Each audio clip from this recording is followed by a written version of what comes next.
Graça e o amor do Pai, do Filho e do Espírito Santo repousem sobre a sua vida. Que você receba renovo, receba esperança, fé, através dessa palavra. Porque a palavra de Deus, ela é de fato poderosa, viva e eficaz. Ela vai no profundo, ela penetra no mais íntimo, no nosso coração. Ela sonda os nossos pensamentos. Todos nós estamos como nus diante do Senhor, diante do Deus que tudo vê, que tudo sabe. Antes de abrirmos a boca, Ele sabe o que nós falamos. Ainda que em silêncio nós venhamos a permanecer, Ele sabe tudo o que nós pensamos. Ninguém ultrapassa Deus em toda a sabedoria, conhecimento, profundidade e entendimento. Ele é aquele que vai no mais profundo e escondido. Nada fica oculto aos olhos do Senhor. Pelo contrário, todos nós prestaremos contas a Deus de tudo que fizermos e até mesmo de cada palavra que sair dos nossos lábios. Pelas nossas palavras seremos justificados, absolvidos ou condenados. Vigia o que você fala. Cuidado com o que você pensa. Porque talvez você pense, eu falei baixinho. Ou então eu só pensei, ainda bem que eu nem abri a minha boca. O Deus que é justo, o Deus que tem um prumo, uma balança reta e fiel, Ele é aquele que sonda a mente, sonda os corações. Então toma muito cuidado, porque na medida que nós julgarmos, seremos julgados. Aquilo que nós falarmos nos dará, se assim eu posso usar, um cartão verde ou um cartão vermelho. É como semáforo, né? Sinal verde, sinal vermelho. E muitos aí já estão no sinal amarelo. Deus está alertando, Deus está avisando. Deus é tão bom que dá oportunidade. Pedro chega a dizer na sua segunda carta que muitos acham Deus tardio em agir. Pelo contrário, Ele é longânimo, Ele é paciente. Ele vai dando oportunidade. Como diz o ditado, né? Ele está dando corda para dar oportunidade da pessoa se arrepender.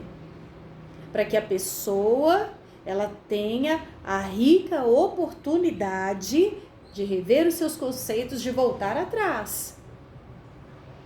Porque chega uma hora que a corda arrebenta.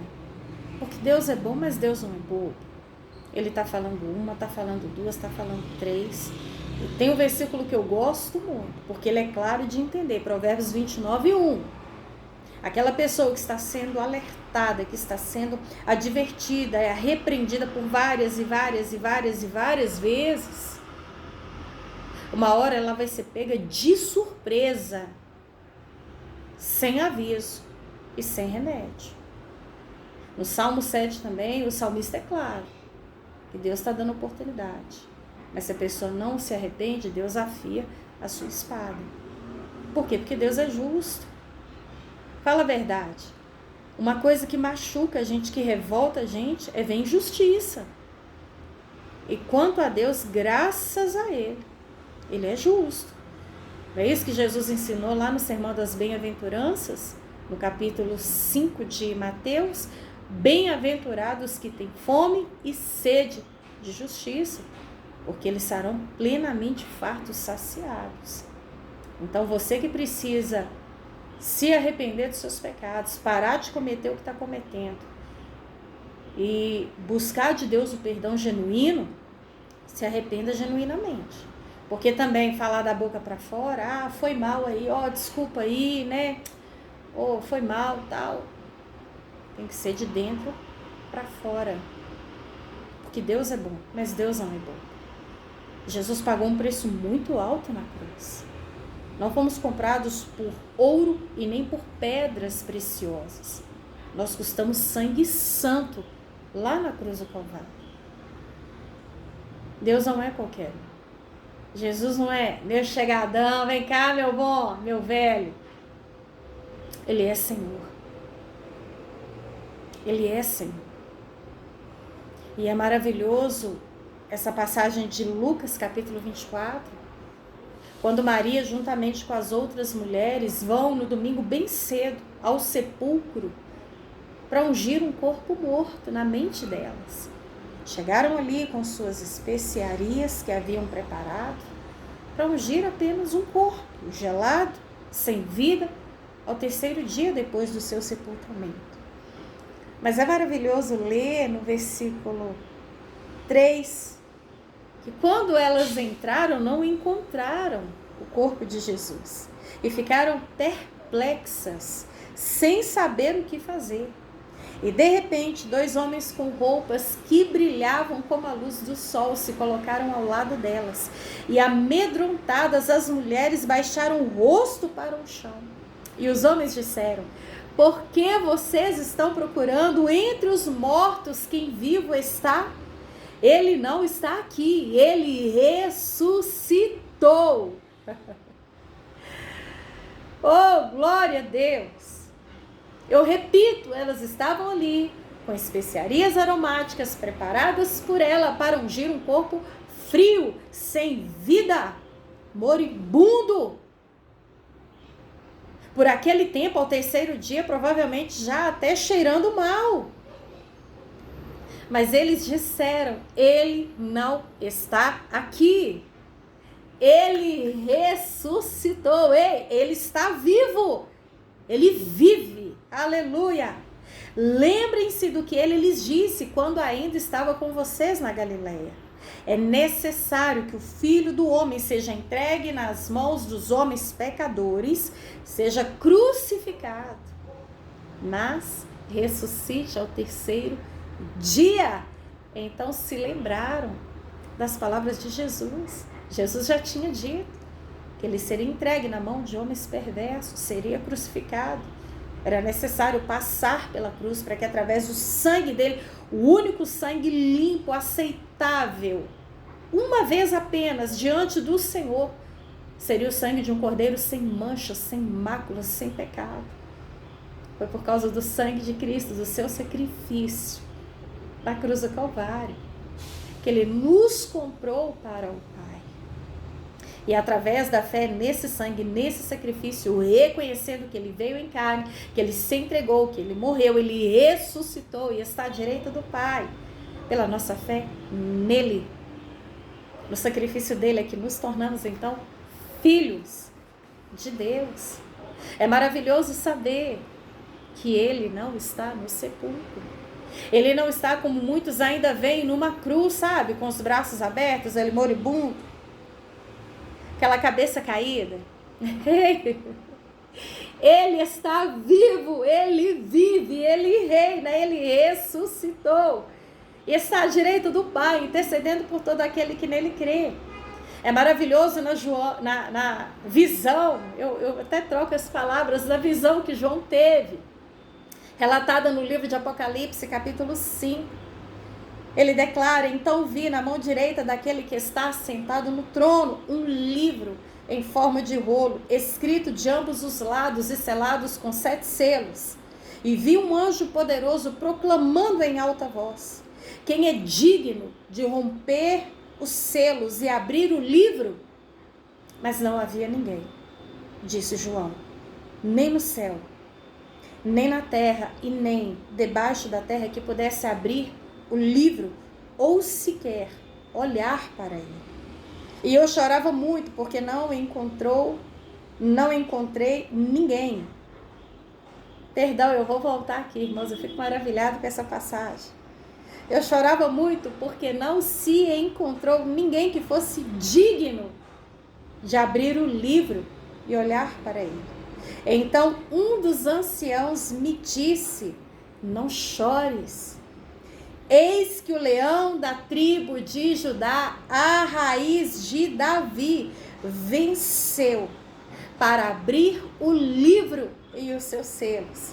Depois vi um cordeiro que parecia ter estado morto em pé, no centro do trono, cercado pelos 4 seres viventes e pelos anciãos. Ele tinha 7 chifres e 7 olhos, que são 7 Espíritos de Deus enviados a toda a terra.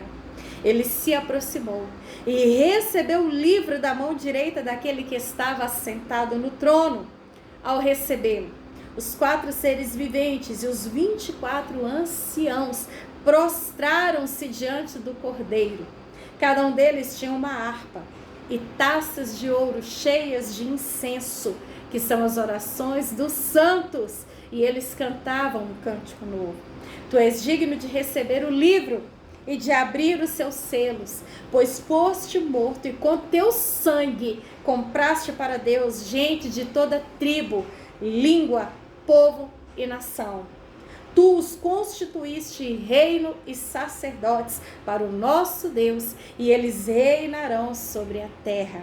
Então olhei e ouvi a voz de muitos anjos, milhares de milhares, milhões de milhões, e eles rodeavam o trono, bem como os seres viventes e os anciãos, e cantavam em alta voz: digno é o Cordeiro que foi morto de receber poder, riqueza, sabedoria, força, honra, glória e louvor. Eu quero repetir aqui, pausando neste detalhe: digno é o Cordeiro que foi morto. Ele até foi morto, mas ele não está mais morto. Ele é digno de receber poder, riqueza, sabedoria, força, honra, glória e louvor. Aleluia! Depois ouvi todas as criaturas existentes no céu, na terra, debaixo da terra e no mar, e tudo que neles há, que diziam: aquele que está assentado no trono e ao Cordeiro seja o louvor, a honra, a glória e o poder para sempre. Aleluia! Aleluia! Lembrei de um hino: ao que está sentado no trono e ao Cordeiro seja o louvor,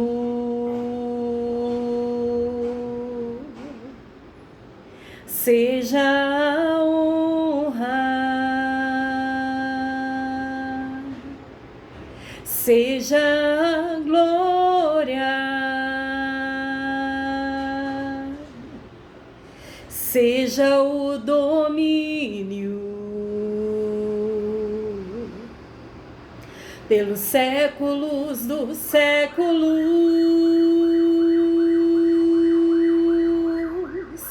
Poderoso Deus,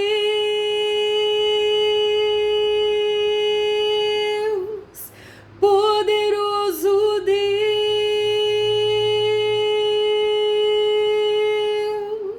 poderoso Deus, minha alma anseia por ti,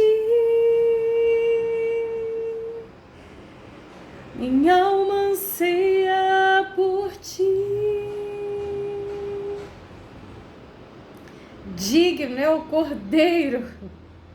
Jesus foi o único que morreu e ressuscitou, é o único que está assentado à direita do Pai, num alto e sublime trono, intercedendo por todo aquele que nele crê. Quem pagou o preço de cruz foi Ele.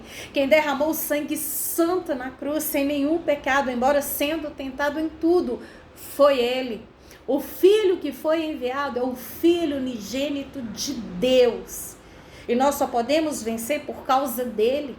Ele fala na grande comissão em Marcos capítulo 16, ide por todo mundo e pregai o evangelho a toda criatura, e todo aquele que nele crê e for batizado será salvo em meu nome.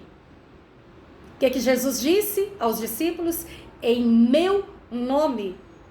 Não é no nome da Luciana, no nome do João, do Antônio, da Mariana, da Maria, no nome da Aparecida. Não é no nome do José, no nome do Raimundo, no nome do Judas, no nome de Pedro. Não é no nome de Tiago, não é no nome do meu pai, do seu pai, das nossas mães. Não é no nome do filho que você tem, que você gerou, embora você tanto ame. Jesus, que é o Cordeiro que morreu e o único que ao terceiro dia ressuscitou. Ele disse: em meu nome, pisarão serpentes e escorpiões. Em meu nome expulsarão demônios. Em meu nome falarão novas línguas. Em meu nome pisarão, aleluia, sobre poderes das trevas, queridos. Se tomar algo mortífero, não sofrerá dano algum. É no nome dele que os enfermos, como eu já disse, serão curados. É no nome dele que pessoas serão libertas, transformadas, restauradas. É no nome de Cristo, o único nome que está acima de todo nome. O nome ao qual, muito em breve, todo joelho se dobrará, nos céus, na terra, debaixo da terra e no mar. Tudo, tudo, tudo. Tudo no nome do Filho de Deus, porque quem bradou na cruz está consumado foi Jesus. Foi Jesus. E todo aquele que invocar o nome do Senhor será salvo. Jesus é maravilhoso, Jesus é tremendo, Jesus é forte. E a vitória que vence o mundo é a nossa fé em Cristo. João chega a declarar isso na sua primeira carta, no capítulo 5. Aleluia! Todo aquele que crê que Jesus é o Cristo e é nascido de Deus, todo aquele que ama o Pai, ama também o que dele foi gerado, seu único filho.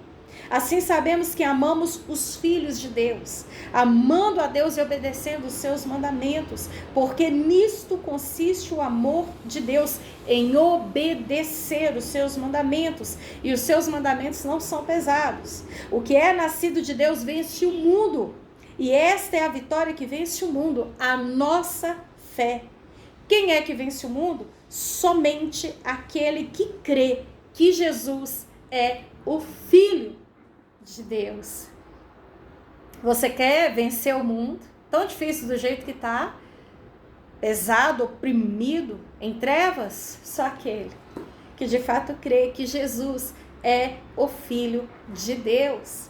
E eu termino essa meditação em João, capítulo 3, versículo muito conhecido, né? João 3, versículo 16. Eu já disse aqui e repito, porque Deus amou o mundo de tal maneira, de uma forma tão inexplicável, tão sobrenatural, que enviou o seu único filho, o seu unigênito, para que todo aquele que nele crê não pereça, mas tenha a vida eterna. Quando Jesus foi até Lázaro, mesmo já tendo sido sepultado, ali encontrar com Marta, Maria e todos aqueles que estavam naquele lugar, para que a glória do Pai fosse manifesta ali, através da vida do Filho, Jesus disse a Marta: aquele que crê em mim, ainda que esteja morto, viverá. É Jesus que abriu o novo e vive o caminho. Nós precisamos crer nele, porque quem foi enviado por Deus dos céus à terra, gerado pelo Espírito, não em forma humana, coabitação humana, foi Jesus Cristo. Versículo 17. Pois Deus enviou o seu Filho ao mundo, não para condenar o mundo, mas para que este fosse salvo por meio dele. Quem nele crê não é condenado, mas quem não crê já está condenado, por não crer no nome do Filho unigênito de Deus. Se Jesus é o único caminho que nos leva ao Pai, se é através apenas do sangue de Cristo que nos chegamos ao Pai, é crendo em Cristo, reconhecendo seu sacrifício, pela graça que nos tornamos filhos de Deus, não tem outro caminho. Não tem outro.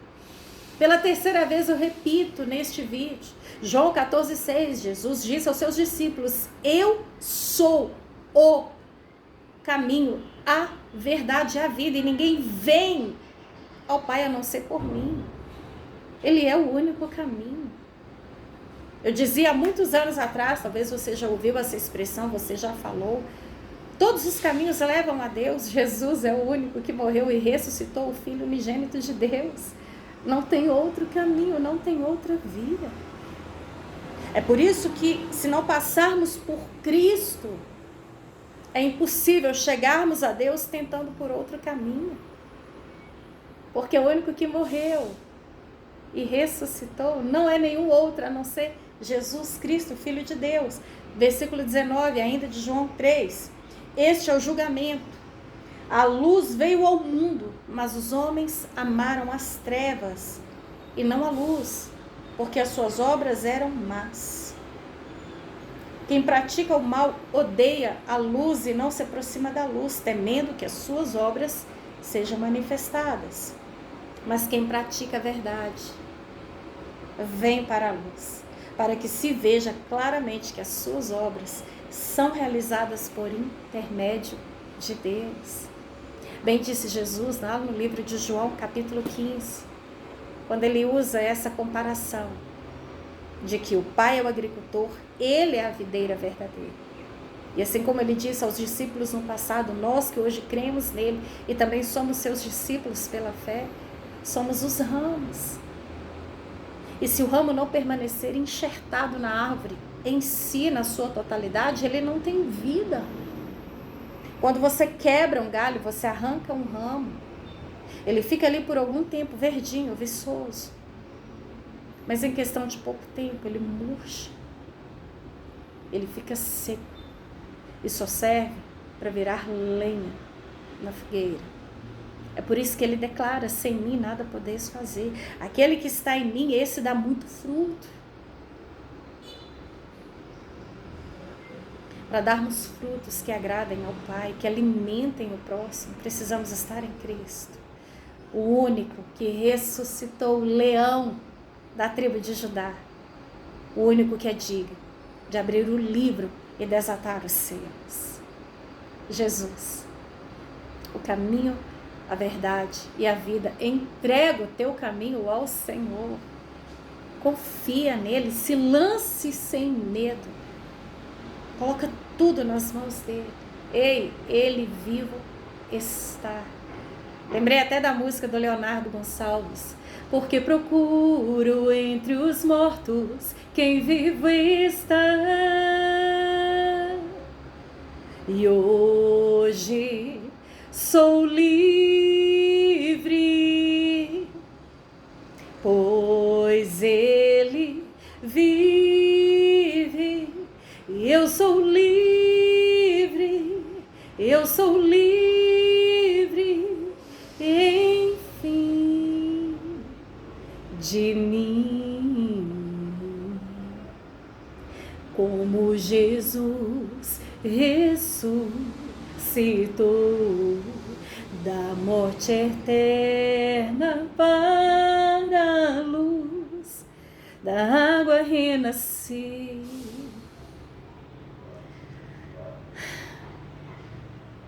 A minha vida nunca foi a mesma depois que eu entreguei o controle nas mãos de quem vive e já preparou um lugar para todo aquele que nele crê. Entrega o teu caminho ao Senhor, não temas. Ele morreu para nos dar vida e vida com abundância. E eu caminho com Cristo já há cerca de 25 anos, quase 26, e foi a melhor decisão da minha vida. Pode perguntar meu pai, pergunta minha mãe, minhas tias, meus tios, o meu marido. Pergunta quem convive comigo. Pergunta quem andava comigo na época do rock, na época da farra, das noitadas, dos vícios. Pergunta. Jesus Cristo mudou o meu viver e mudou para melhor. Entrega, confia e você desfrutará de fato de uma vida verdadeira. Aqui e muito em breve, face a face com Ele, por toda a eternidade. Amém?